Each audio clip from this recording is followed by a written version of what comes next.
લગ્ન બાદ પતિએ પત્ની સાથે કેટલીક વાતો શેર ન કરવી જોઈએ।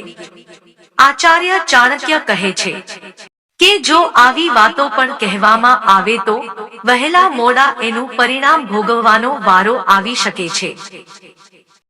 પતિ પત્નીનો સંબંધ બે શરીર અને એક જીવ જેવો છે, પરંતુ હજુ પણ આચાર્ય ચાણક્ય અનુસાર કેટલીક એવી બાબતો છે જે પતિએ પત્ની સાથે ન કરવી જોઈએ કે તેની સામે ન કરવી જોઈએ, તેની સાથે વાત ન કરવી જોઈએ। ચાણક્ય નીતિમાં પણ તેનો ઉલ્લેખ છે।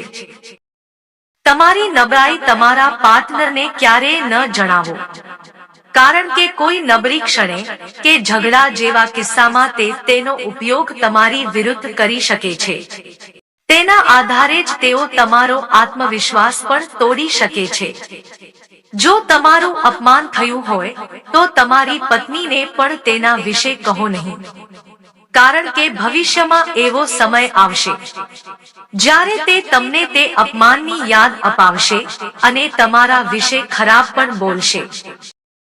કહેવાય છે કે દાન હંમેશા ગુપ્ત હોવું જોઈએ। જે જમણા હાથે આપે છે તે ડાબા હાથને પણ ખબર ન પડે એવી રીતે આપવું જોઈએ। પત્નીને પણ તેના વિશે જણાવવું જોઈએ નહીં, કારણ કે આ તમારી વચ્ચે દલીલનું કારણ બની શકે છે। તમારી પત્નીને કહો નહીં કે તમે કેટલા પૈસા કમાઓ છો, તમને કેટલો પગાર મળે છે, નહીંતર તે તમારા ખર્ચને નિયંત્રિત કરવાનો પ્રયાસ કરશે।